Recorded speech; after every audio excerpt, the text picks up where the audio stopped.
नवरात्र उत्सवाच्या निमित्ताने मंद्रुप शहरात प्रथमच फक्त मुली आणि महिलांसाठी दांडिया आणि गरबा कार्यक्रमाचे आयोजन केले आहे। या कार्यक्रमास पंचक्रोशीतील युवती आणि महिलांनी सहभाग नोंदविण्याची यावेळी विनंती करण्यात आली।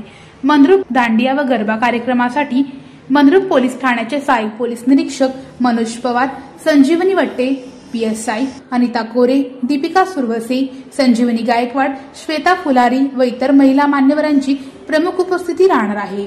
मोठा गट दांडिया गरब्याच्या विजेत्यांना आकर्षक बक्षिसे यावेळी देण्यात येणार आहे।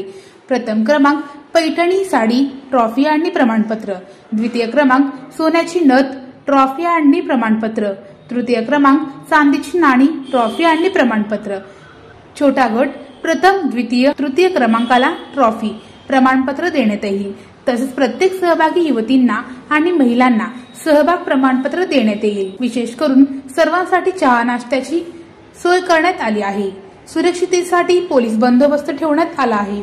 सदर कार्यक्रम रविवार दिनांक 6 ऑक्टोबर 2024 रोजी सायंकाळी 6 ते 8 या वेळेत महात्मा गांधी भवन, मंद्रुप, तालुका दक्षिण सोलापूर, जिल्हा सोलापूर या ठिकाणी होणार आहे।